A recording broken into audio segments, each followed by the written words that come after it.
What is going on, guys? Welcome back to Talking Jets with Tigo. My name is Tigo, and as you can see, we're not in the studio. We're actually out on the farm. We've got some land up in North Florida. We love bringing the boys and the dog and just let them run around, get muddy, get messy, and do all that stuff. It's a good time up here.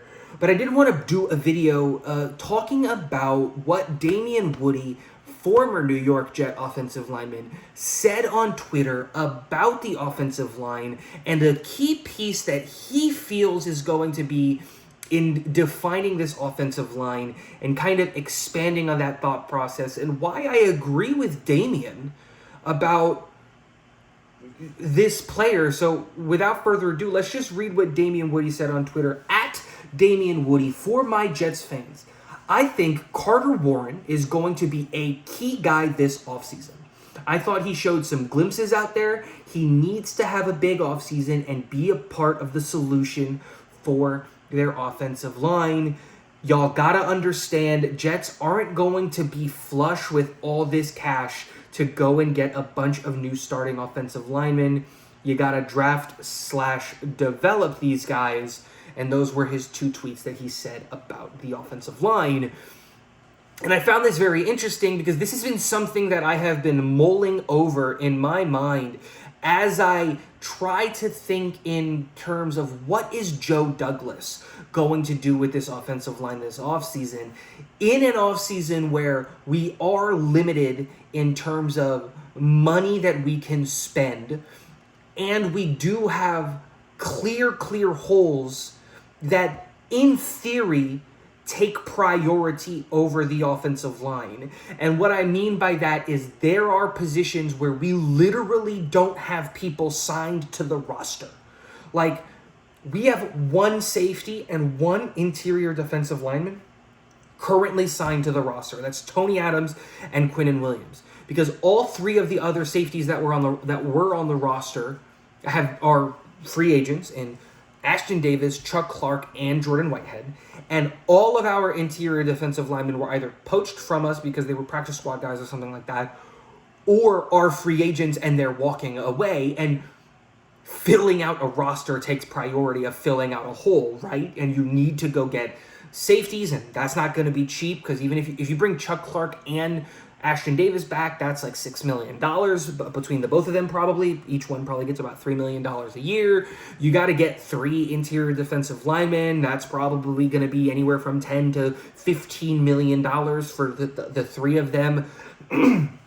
You have a really big hole in the wide receiver room, because as of right now, you only have 2 wide receivers that are signed, and then a bunch of undrafted guys that I don't think you should be relying on all too heavily in a perfect world, right? It's Garrett Wilson and Alan Lazard, and we all saw Alan Lazard last year. And so there's a lot of holes, and there's a lot of places that you just need to fill out the roster. And so we're not going to be a team that's like super flush with cash.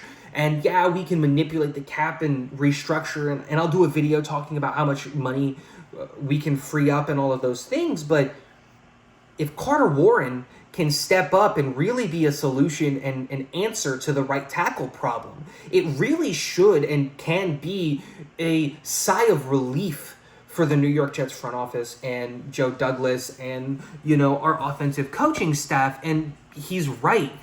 You have to start developing these guys. If we look at the Pittsburgh, if we look at the Green Bay Packers and their offensive line, they have a really decent offensive line. They're not the best in the NFL, but they're nowhere near the worst.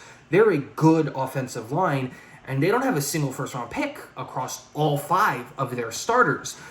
Zach Tom, which was a guy who came in the Max Mitchell draft, a guy that I was a big fan of as well. He's a 5th-round pick, or he's a 4th-round pick, and their left tackle, I believe, is a 3rd-round pick. And again, you start having these conversations, and you start looking at there are a lot of day 2 and day 3 picks, and you have to start hitting on those guys to help alleviate the pressure. And the good thing is that the New York Jets have 2 guys that are on the roster right now that are young, and both are in a position where this is going to be their first offseason, NFL offseason, where they're going to be fully healthy.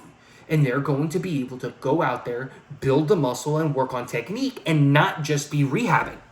And that's Max Mitchell and Carter Warren. Now, Max Mitchell, I felt like was a guy that I really, really believed in. Leaving year one, going into year two, I thought Max Mitchell was the solution for the right tackle problem. I thought that the best answer for the New York Jets was Becton at left tackle, Max Mitchell at right tackle, because they both would have had a full offseason to get healthy. But the problem is that in my fandom and being such a big fan of Max, I failed to realize, or I failed to remember, that the biggest criticism that I had of Max Mitchell coming into his rookie year was that he was underweight and that he needed an offseason. He needed a season to put on some weight. He needed to get up to a playing weight because he's just not. He's at 300 pounds. It's like 20 pounds too light to be an NFL tackle, especially at his size at 6'6". And the same thing can be said about Carter Warren. A lot of people don't remember this about Carter Warren when he was coming out for his draft. And if you are interested in knowing what my thoughts about Carter Warren was and you want to go back to watch that video, I did a video talking about offensive tackles that the New York Jets could target, and I had a really big spotlight on Carter Warren. Carter Warren had a second-round grade in the year that he was going to get drafted, and he lived up to that hype. But he got injured at Pittsburgh and was unable to do all of the offseason stuff and ultimately ended up falling all the way to the 4th round. Well, now he's going to have, both of them are going to have a offseason where they're going to be relatively fully healthy, and instead of having to focus on rehab, are going to be able to focus on putting on NFL muscle, building their technique, and ultimately working with Keith Carter and our offensive line guys to make sure that they are in the best position possible for the New York Jets. Can you fully bank on these guys? Probably not. But the reality is that if the New York Jets want to have an offensive line that is going to do its job, you're going to have one of Carter Warren or Max Mitchell step up in a big way, because you're not going to be able to do what some Jets fans want, which is go and get a starting left tackle, go and get a starting right tackle, go and get a starting left guard, because a lot of people think that, you got to get rid of Laken Tomlinson, and then also go out and get a high-level right guard backup because AVT's been injured, and have a high-level center backup because Joe Tittman's been injured. That's not a realistic offseason. You're going to need Carter Warren and Max Mitchell to take big steps and just step up in a big way. And the good thing is that there are enough glimpses from both of those guys to think and to at least extrapolate the idea of, with a healthy offseason where they can get the work done, they can really dive into the playbook, and they can really work with the coaches that we know that are coming back, maybe, just maybe, the answers to our offensive line, not all of them. We still need to go get another tackle. We probably still need to go get a guard or something like that. But maybe the answers to some of the concerns that the New York Jets have about the offensive line are in the building. Let me know what you guys think in the comment section below. I'd love to hear your thoughts on this. And last but not least, go Jets.